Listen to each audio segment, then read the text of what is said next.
Hello and welcome to another episode of the AAIM High Podcast. I'm your host, Chen, and today's guest is Angela Chen. Ms. Chen is a senior finance executive with experience at consumer-driven companies. She has worked here in the US and also globally in Asia. Some of her past roles include Regional CFO at General Mills in Asia, CFO at the North Face Company, and most recently, the Chief Financial Officer for Mars Veterinary Health. Thank you, Ms. Chen, for being on the AIM High podcast today. Can't wait to talk to you. Yeah, thank you for having me. Looking forward to it, Ben. We will first talk about your childhood and upbringing. Because this podcast is centered around being an Asian American leader in business, it is important to first understand each guest's childhood and upbringing as an Asian American. Ideas instilled within you from your parents and environment may have helped you become successful in where you are today. So first, could you maybe explain your childhood situation growing up? Where did you grow up? Did you have any siblings? And what were family dynamics like? Yeah, I'm the oldest of two sisters who were born in Taiwan, and Mm, we immigrated with our parents to the U.S. when we were around 9 and 7, respectively. mm, My family's part of the Chinese diaspora from the Chinese Civil War after World War II. mm, So when the communists swept through China in 1949, my grandfathers, who both were part of the national government, fled with the families to Taiwan via Hong Kong. Okay, mm, so unfortunately, not everybody made it out. Part of the family remained in China. They suffered through, the communist rule and Cultural Revolution, but part of the family was able to get out. So we're part of mm, the branch that made it out and eventually found our way to the U.S. It's, mm, a twist of fate, not unlike the stories you hear from the two Germanys or the two Koreas. Okay. mm, So, like a lot of immigrants, our parents came to the U.S. from Taiwan. They grew up in Taiwan, mm, seeking a better life for both me and my sister. They gave them a pretty comfortable middle class life in Taiwan so that we can have better opportunities. So we never forgot the sacrifices that our parents made. Okay. mm, We landed in LA, joining my dad's sister and brother's families uh, mm, who had immigrated years ago. And mm, the three families were very close. There were 8 cousins in all on the Chen side, and we were like siblings. All right, we grew up together. We played games in the yard. We rode our bikes and and skateboarded in the street. And mm, we had sleepovers. So we are a very close knit clan that stay close to this very day, still mm, very much in each other's lives. Now the extended family includes with all the kids like 30 plus family members.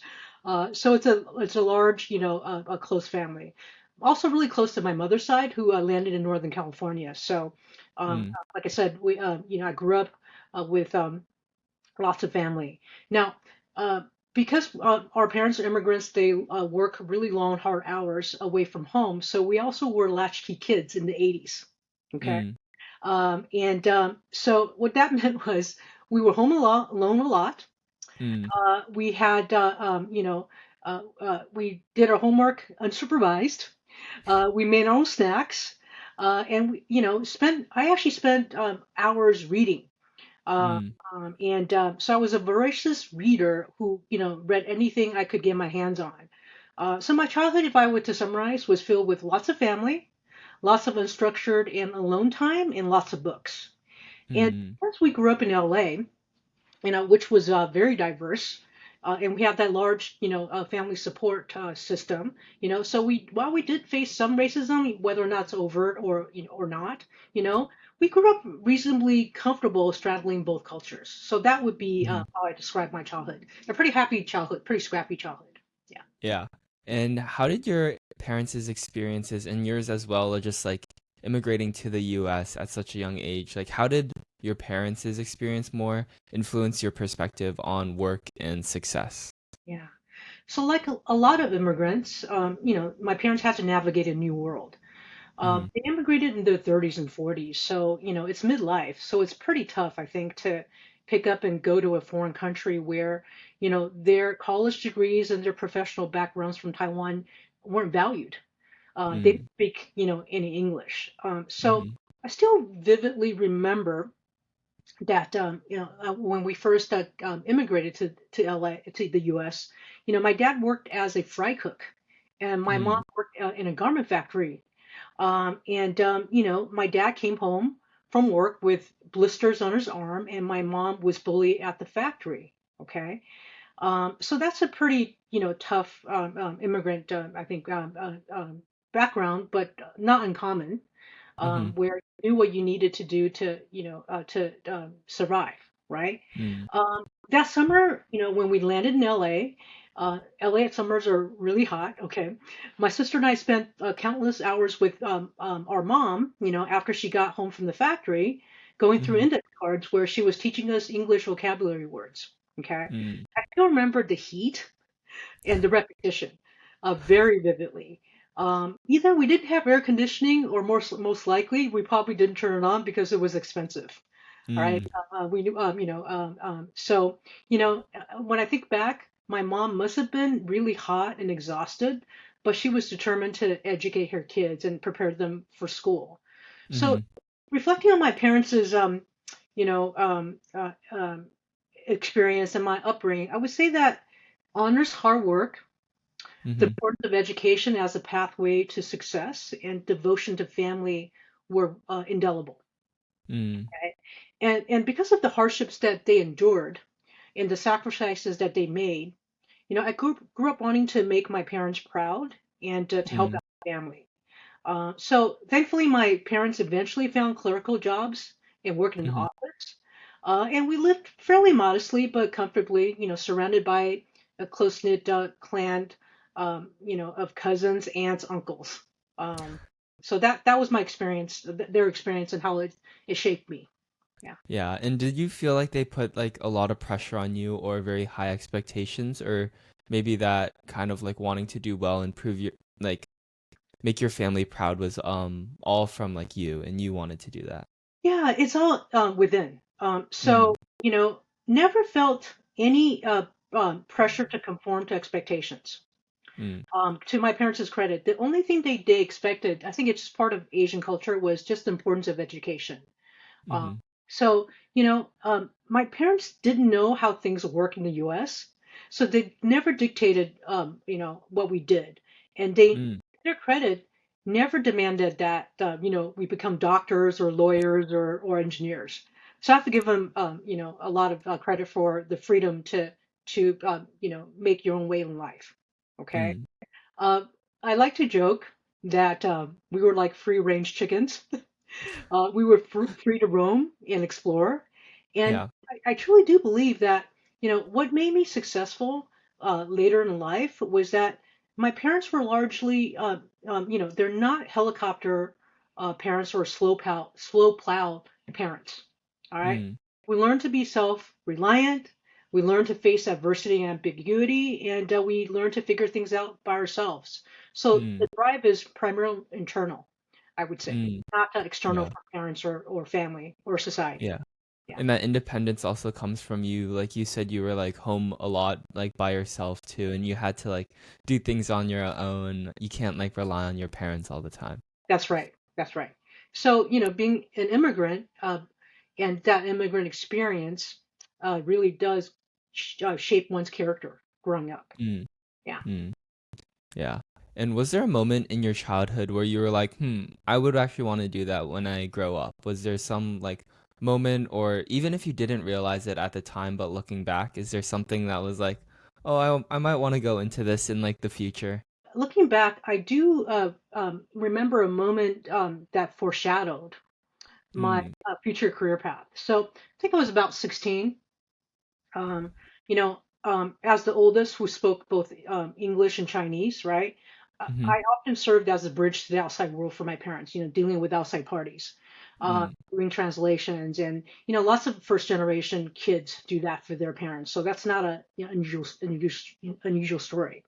Yeah. And forced us to grow up a lot faster, right, and take on responsibility a lot earlier in life than a lot of kids have to do.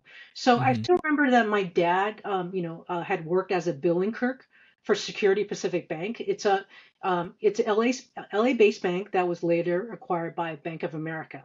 Okay, I can't even Mm-hmm. remember the exact circumstances, but Security Pacific Bank was going through a restructuring.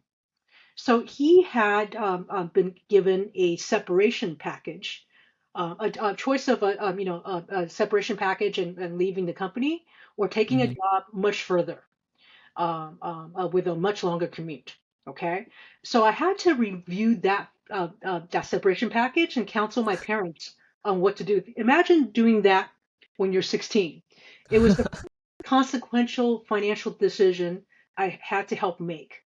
Mm. It was scary and it was a lot of responsibility, like I said, for a kid. But I would say that Yeah. that moment, which I always remember, taught me to think through a problem. Mm-hmm. It taught me empathy for the working man, and Mm. it gave me motivation to work hard, succeed, and help my family. Because you just that feeling of insecurity, right? Losing your income, it made a really a strong mark on me, I would say. Yeah. Yeah. So that's where I think that determination and that drive came in is from that experience. Mm. And as we move on to the second part of the podcast, talking about your education and earlier career, what was your undergrad experience, and did you know what you wanted to pursue at the time? I went to UCLA as an English Mm-hmm. major Mm. because I loved literature and wanted to be a writer. All right. I mentioned earlier that growing up as a latchkey kid, right, I spent hours reading anything I could get my hands on. Checked out Mm-hmm. books from the public library, bought books with my birthday money. Yeah. And even though my parents had very little money was pretty tight. They actually subscribed to Reader's Digest, to Time Magazine, National Geographic for me and my sister, so that we could learn about the world. All right. Mm. And my grandparents, who were still, in Taiwan and alive, and my aunt, who's a publisher of Asian literature textbooks, sent me books in Chinese. So I grew up reading both Chinese and English literature, which I Mm. was saying was life changing because it opened up new worlds and broadened my perspective. Mm. Little did I know at the time that a humanities education cultivated the critical thinking and communication skills that actually became very useful as a CFO later. Okay. Mm. It also gave a foundation, I think, for what it means to lead a fulfilling and impactful life that I aspire to.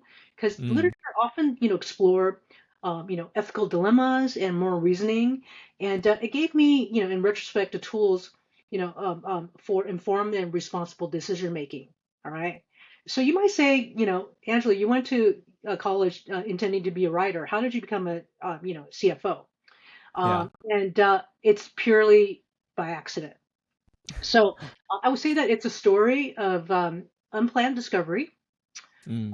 kind benefactors, and in retrospect, chutzpah.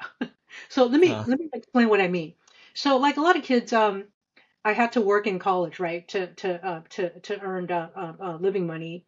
Um, um, um, and I was looking for a job in the work study board. And I found this job that paid like 2x the job that you would get at the library or in the cafeteria. So I was intrigued.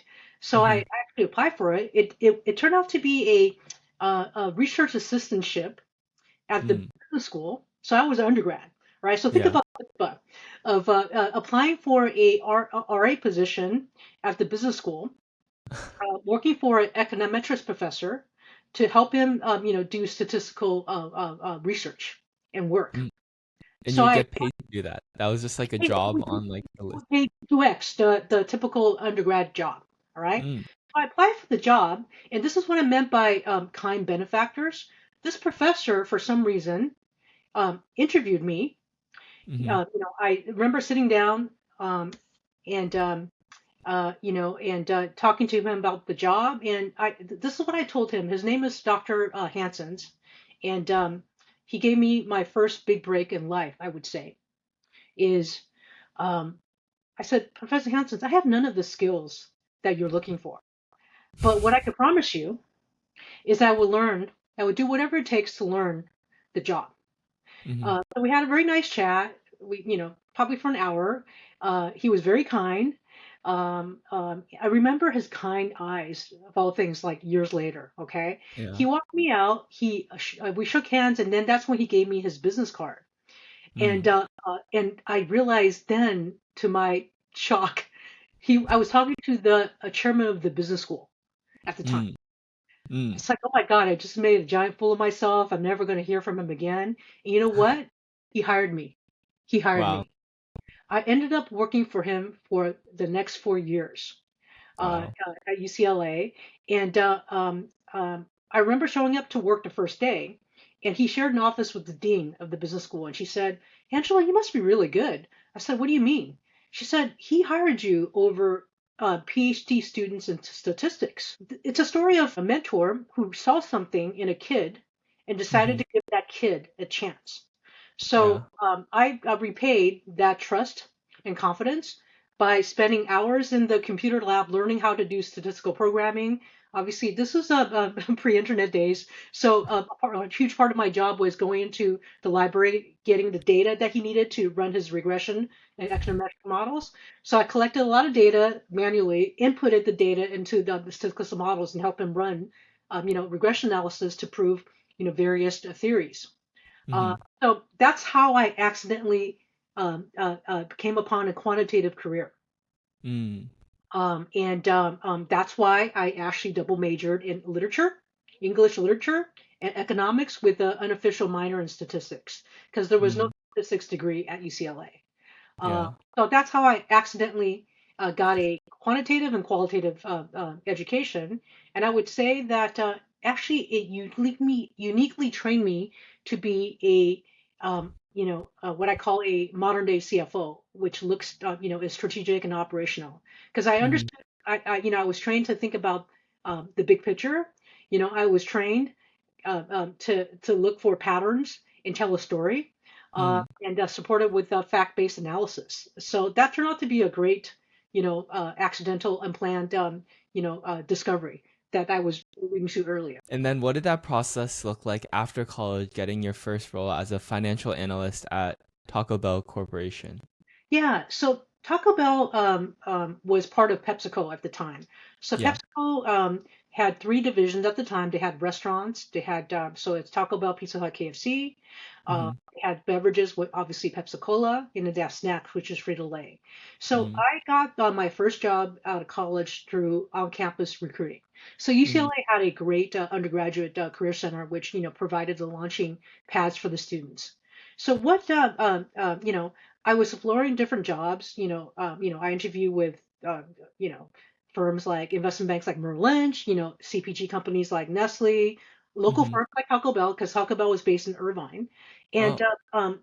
my experience as the research assistant for Dr. Hansen's for 4 years, right, doing statistical analysis and research was actually quite attractive to Taco Bell because they were looking for financial analysts that served as essentially internal consultants. Uh, Mm.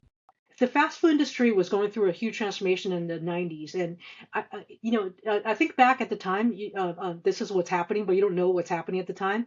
They were Mm. looking for financial analysts to do data analytics, how Mm. to optimize store operations, right? Mm. So instead of doing it with AI or machines, they had 40 analysts mining the data, and analyzing and figuring out factors from where optimally to open stores, the success factors of new product launches and marketing campaigns, Mm. where does that consumer want from the brand.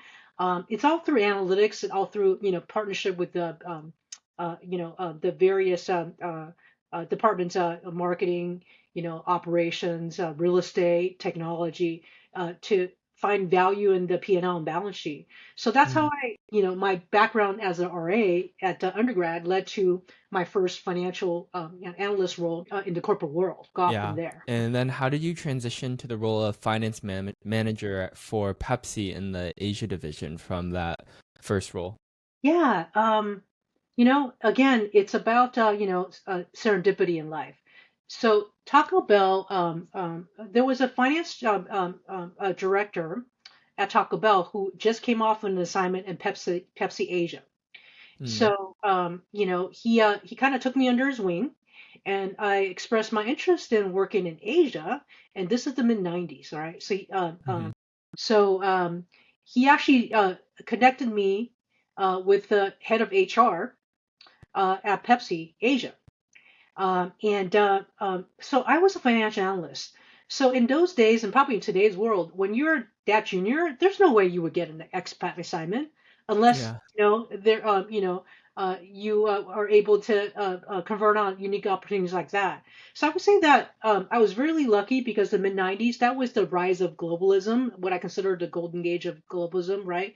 With the fall of the Berlin Wall, I think in 1989, and the rise of China. So being in Mm-hmm. the right place at the right time. I happen to be Chinese American. I happen to have very strong FP&A skills. I'm bilingual and I could actually read and write Chinese, right? Yeah. So I ended up, uh, interviewing for and getting a finance manager job at Pepsi-Cola Asia. I Mm. remember getting on a plane for interview in Hong Kong because that's where their Asia Pac headquarters were at the time. I came back with a job offer, and in 3 months, I flew to Hong Kong, moved to Hong Kong, and Yeah. worked for Pepsi Asia Pacific in Hong Kong. I thought it was exciting and fun Yeah. to go. So it was unconventional in that, my coworkers that started with me in my class, finance analyst class, everybody Mm-hmm. went to business. At the time, they expect everybody to work for 3 or 4 years and go to business school. I decided to go to Hong Kong and go to Asia. So I didn't go, I never took that conventional route to the CFO. I never got Mm. an MBA. I never got a CPA. Mm. Because learning and going where the action was what made me, what motivated me and uh, made me happy. So that's Yeah. how I ended up, uh,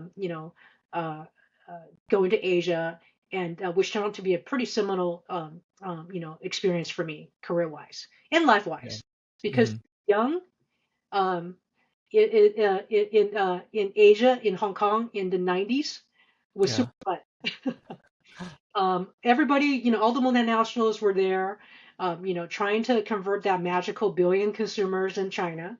Mm. So my friends, I ended up living in Asia for about 10 years in Hong Wow. Kong and travel all over Asia. Hong Kong was a world city. This is before the handover back to China from Britain. uh, Mm-hmm. Young, and single in Asia, where you are 4 hours from any major capital in Asia, was really fun. So I Yeah. would work during the week, travel where I would need to be, and if my friends wanted and I wanted to go to Thailand for the weekend, we went to Thailand for the weekend. That sounds That was so fun. awesome. Yes, yeah, That's like my dream. I would love to just travel to all the Asian countries on the weekends. yeah, yeah, yeah. And what were some of the fundamentals that you took away from these beginning roles that supported you later in your career? Yeah. So working for global consumer-driven companies, right, that were considered world-class brand builders, product innovators, and financial operators gave me the strategic frameworks and the toolkit and the financial fluency that made me, I think, an effective CFO down the road. Mm. So PepsiCo early in my career, General Mills, VF Corp, Mars Inc. later in my career, they were also constantly reinventing themselves. So they're Mm. aggressively reshaping their business portfolio, going to new markets, right? Rejiggering how they went to market. So they offered the training ground for smart, young, ambitious people to learn their craft. Um, Mm-hmm. so those are the fundamentals. I think that the likes of PepsiCo and later on, General Mills, VF, Mars provided. Mm-hmm. Yeah, and how can you explain how the opportunity to go to General Mills came about and why you took that role? Yeah. So by then, so I was in Hong Kong. I worked for PepsiCo for 7 years. So 3 years in Irvine with Taco Bell, Irvine, Mm-hmm. California, Taco Bell, and then 3 years in Hong Kong, traveling all over Asia and specifically China for about 3 years. So by then, had worked for PepsiCo for 7 years, and I was looking for a change. All right.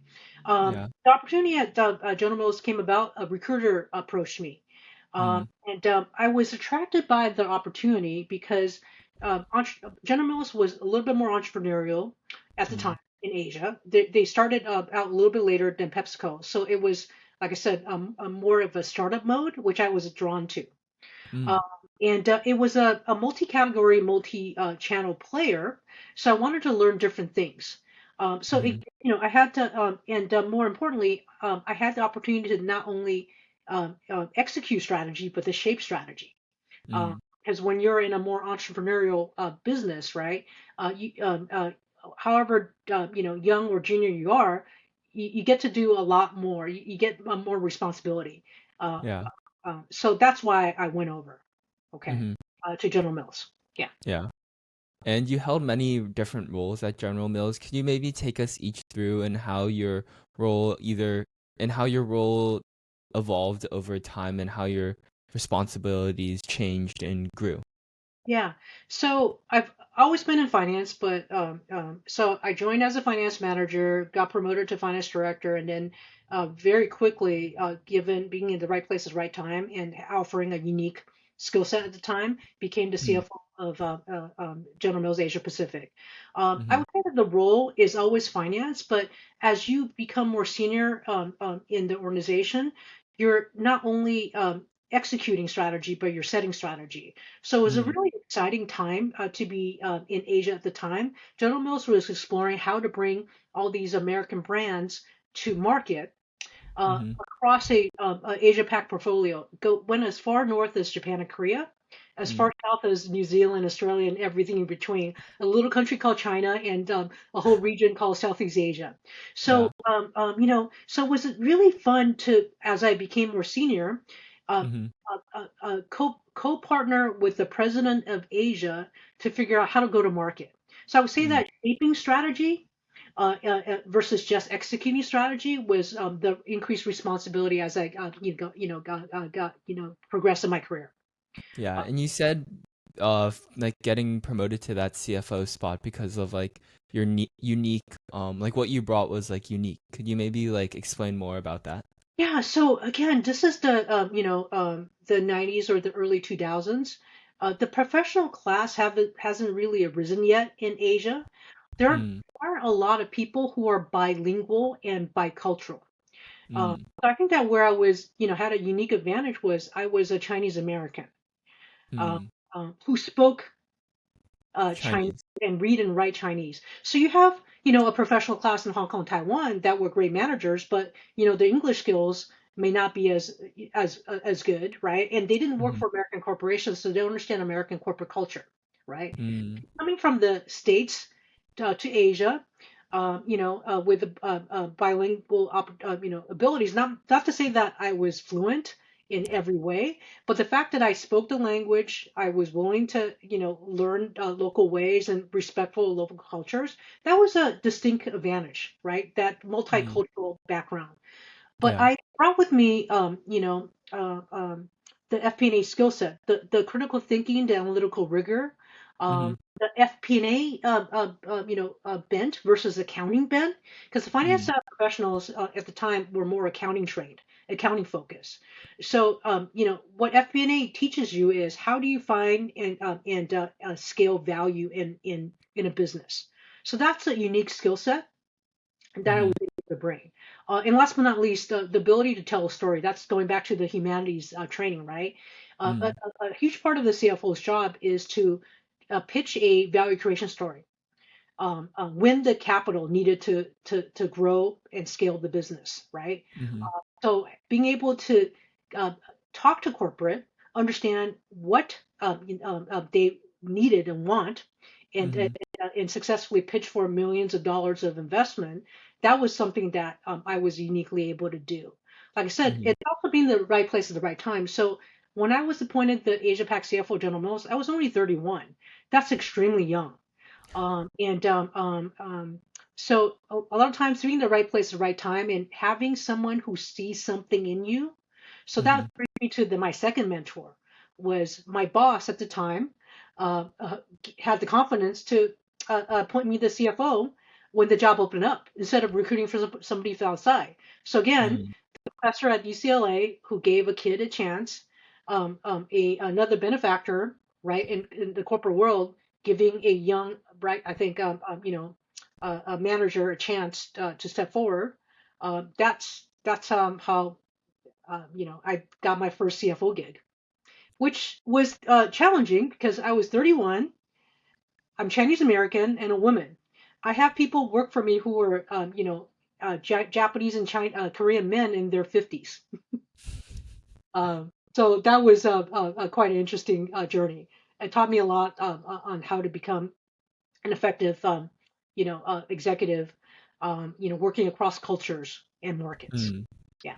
Yeah. And what was like your favorite project that you worked on when you were at General Mills? Just like your favorite one. Favorite or memorable? Um, Maybe memorable. Just most memorable. because there's so many favorite things, but memorable. So General Mills took a different tack in going to market in Asia. It's a food company, and food Mm. obviously is local, right? You're not going to sell a lot of croissants to the Chinese, but you can sell a lot of dumplings and noodles to the Chinese. So General Mills' expansion strategy in Asia was to buy local companies where relevant. So Mm. the most memorable assignment I had, I think because I did well in that assignment, that's why I was promoted to the CFO of Asia Pac. General Mills bought a local food company in southern China that made Mm. dumplings, and I was sent to integrate that local food company. Mm. So at the time, all the companies are state owned, meaning it was owned by the Communist Party. And so, learning to be a business that is profitable is a new paradigm. Because if you think Mm. about communism, it's not about making money; it's about full employment. So Yeah. going to a factory, a food factory, and integrating that state-owned enterprise into a global company, building the financial infrastructure, capitalizing that business, rebranding that business, launching the new business China-wide, that was really memorable. Was super hard, but Mm. it was memorable. It taught Yeah. me a lot. It taught me not just what I call the hard technical skills of Yeah. of business, but it taught me how to work with different walks of life, Mm. people with entirely different worldviews, Mm. and changing the way they work. So professionalizing a still state enterprise with Western governance, Mhm. standards and compliance and safety. Those are, how do you influence people? Not through title or authority, but through respect. That was really memorable. It really Mm. set me up, I think, for future success. Yeah. And then how did you transition from General Mills to Chief Financial Officer at North Face, and why did you take that job? Yeah. So there was actually a small middle step in between. So Mm. I actually came back to the States with Gap. Mm. After almost for personal reasons. By then, I was 10 years away from home and wanted to come back Mhm. to California and be closer to my family. So I got Mhm. recruited to work for Gap Inc., their international division. That's how I landed in San Francisco versus Mm. LA when I came back to California. Yeah. I got the job at the North Face again through a recruiter.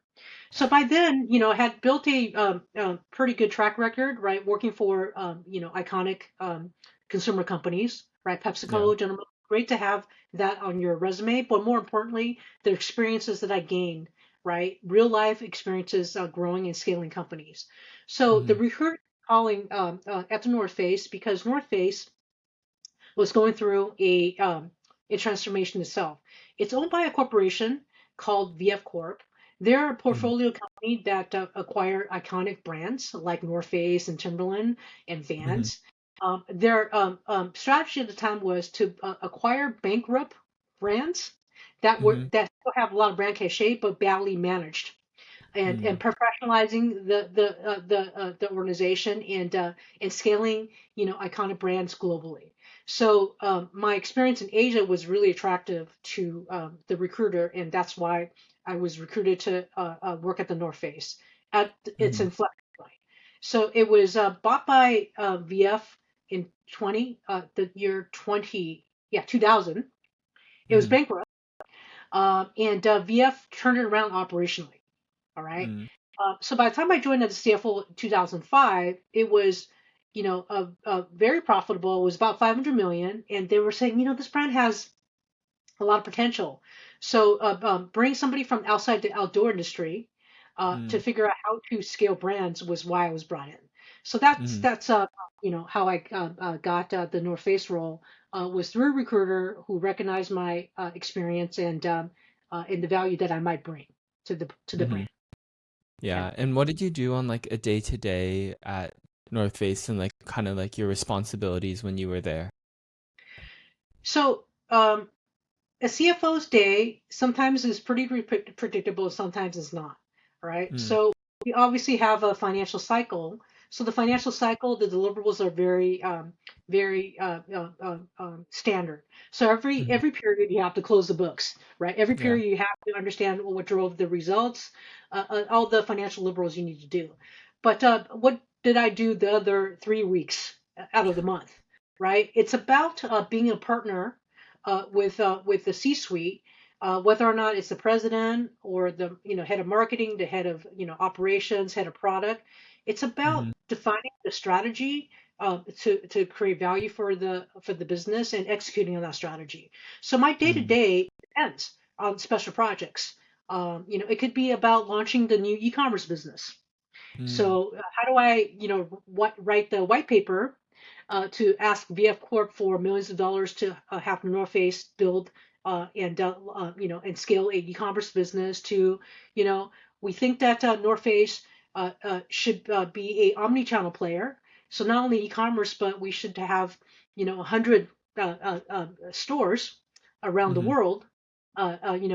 Developing the plans for that. It's about it could be about we have a huge marketing campaign.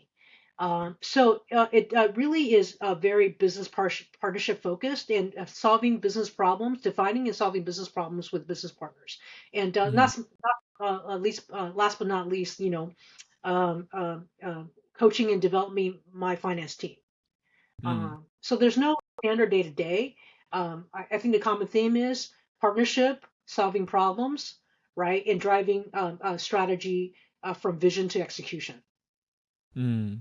And what was one of like your favorite projects or initiatives or strategies that like you worked on at your time at North Face? Yeah, so I had a really fun 11-year run as a North Face CFO. Mm-hmm. And during that tenure, the business grew 5x, all organic, Wow. no acquisitions. All right. So it went from a $500 million brand that was primarily US wholesale, Mm-hmm. and meaning that, we went to market through other retail partners like an REI or Dick's Sporting Goods or, Mm-hmm. the like, to a global lifestyle brand Mm-hmm. that was an omni-channel player. When I finished my tenure, it was close to $2.5 billion. So Wow. the fun thing that I did was to uh, co-develop the strategy that made the North Face into a global lifestyle omni-channel player. So Wow. what is the meaning of the brand? It, where do we have the right to play? Mm-hmm. um, winning the millions of dollars of investments that we needed to build e-commerce, to build stores, to build the brand, winning the capital dollars to acquire new capabilities. Like we didn't have a huge marketing department, we didn't Mm-hmm. have the IT infrastructure. So writing that plan.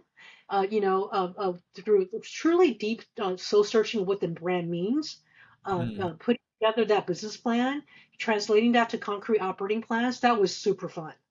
Yeah. I don't know. There's a lot of opportunities in one's career to grow a business like that, unless you're Yeah. in tech, right? You're talking about a you know a, a, a, a traditional business, right? That could Hmm. scale that fast Yeah. and become a lifestyle brand that hopefully inspired an outdoor movement and Mm. inspire the next generation of environmental stewards. That was really special and really meaningful. Hmm. And what were some of like the greatest difficulties over that period of creating that vision for North Face that you were just talking about? Um, I think that the difficulty is really about how do you open help the organization open up the aperture and do Hmm. things a new way so that the brand can fulfill its potential, right?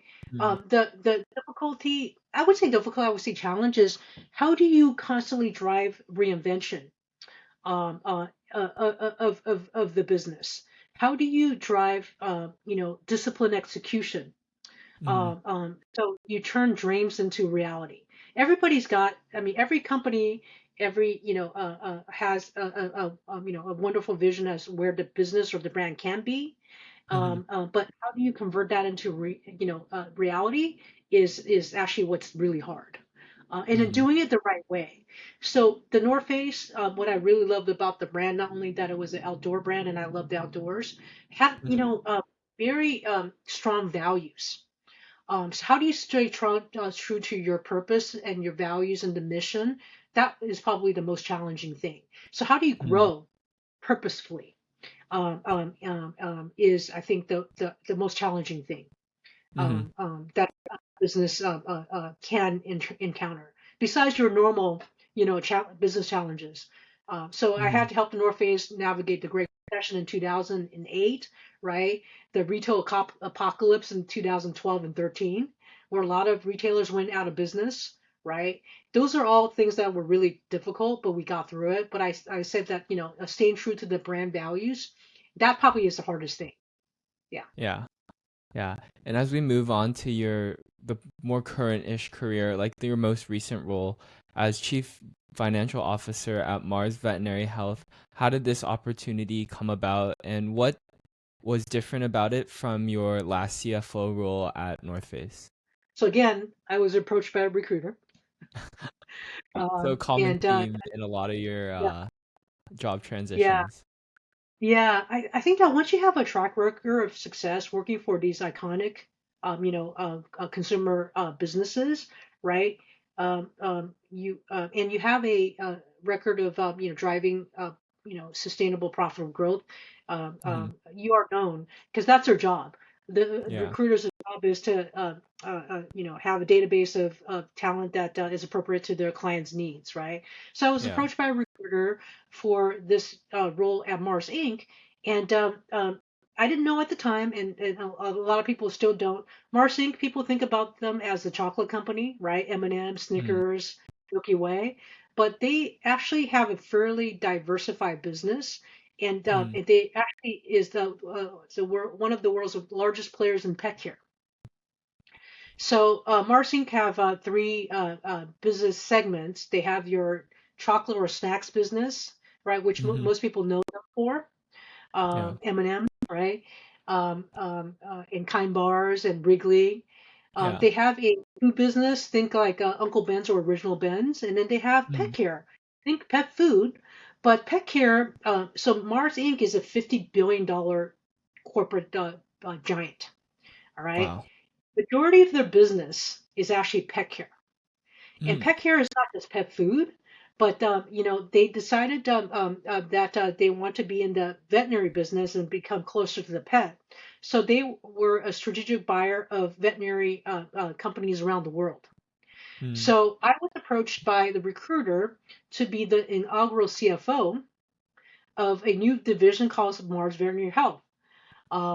So think about animal hospitals. Those are your brick and mortar stores, but instead of selling products, these hospitals provide valuable, life-saving veterinary care for Mm. for pets, primarily Yeah. cats and dogs.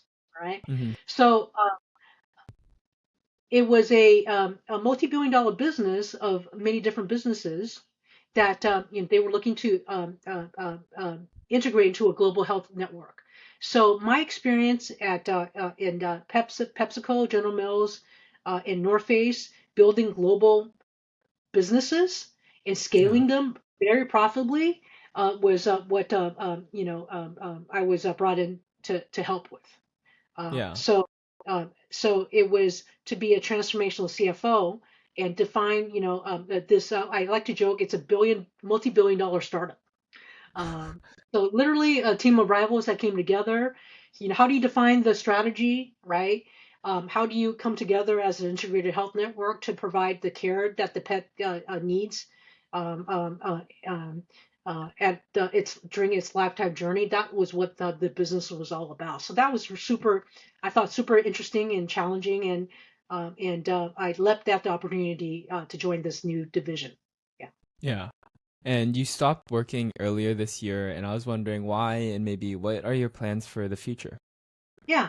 So yes, I uh, finished a 5-year run as the Mars Veterinary Health CFO Yeah. earlier this year. I accomplished everything that I sought to do, Mm. and I made a very deliberate decision to pivot Mm. and contribute in different ways. So this is coming off of a 30-year, pretty hard charging career, I would say, in Yeah. which I'm pretty proud of the business and finance legacy that I leave behind. So I wanted to Hmm.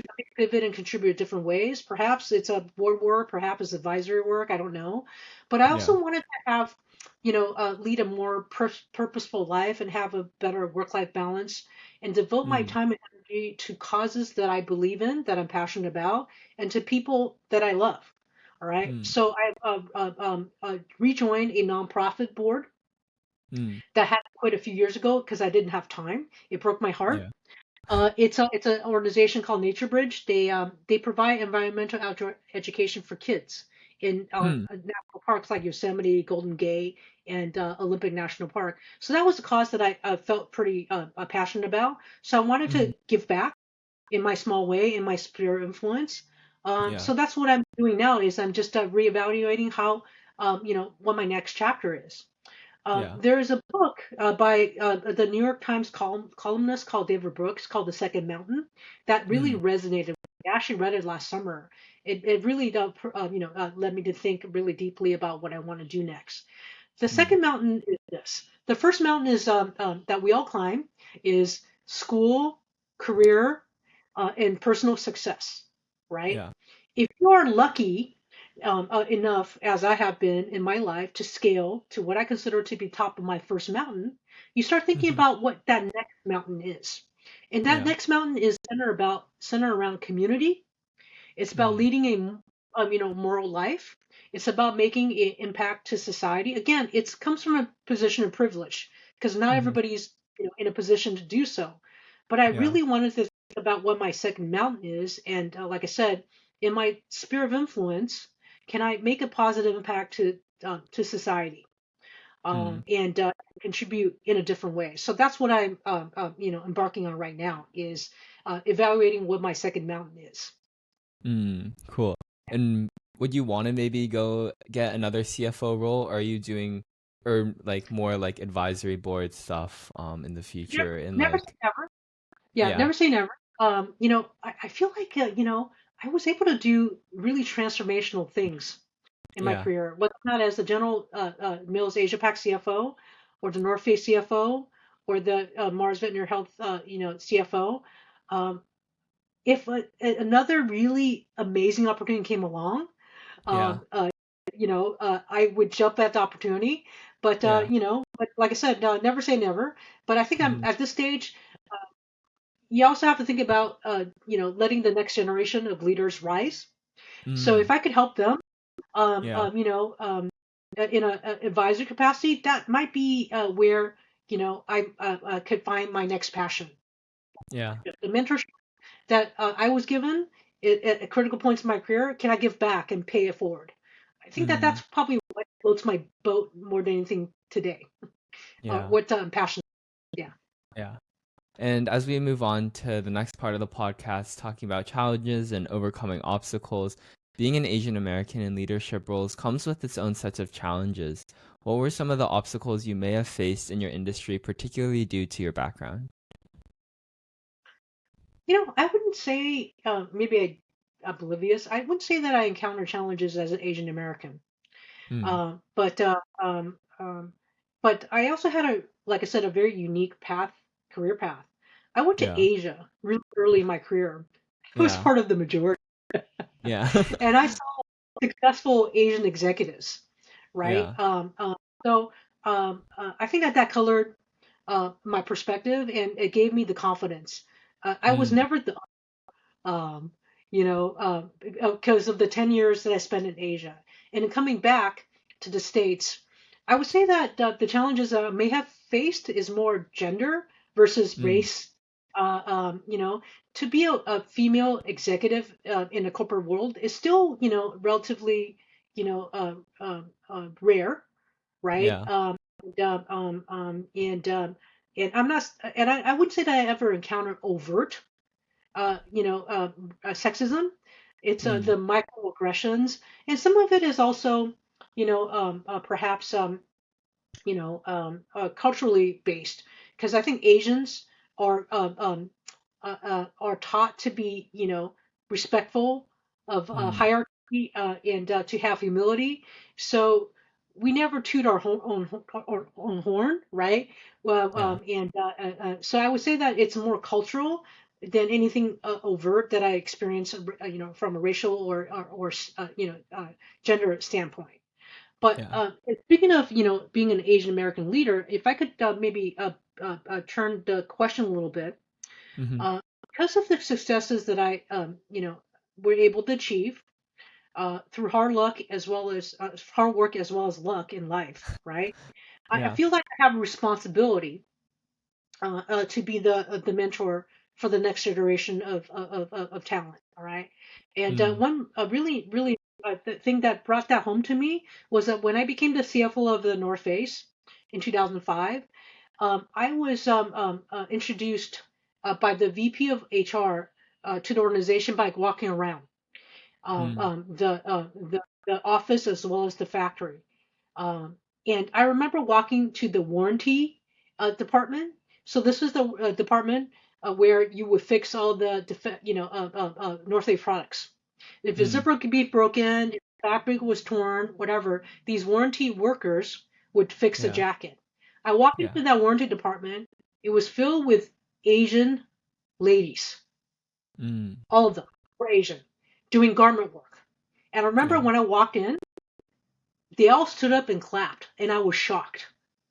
I was like, Mm. why are they doing that? Because I was the only one of only two female executives, and I was the only woman of color, and I was Chinese. Mm. And that always carried with me was that they saw somebody in a position of influence Yeah. that looked like them. Yeah. And so I never forgot that and the responsibility that I have, as a potential role model. Yeah. Yeah. That's a really inspiring story. Yeah. Yeah. And what role has your cultural background played in maybe shaping your leadership style and perspective as a business leader? And how have you found ways to use it as a strength in your career? I think that going back to some of the earlier things we discussed, right? Hard work, Yeah. um, and uh,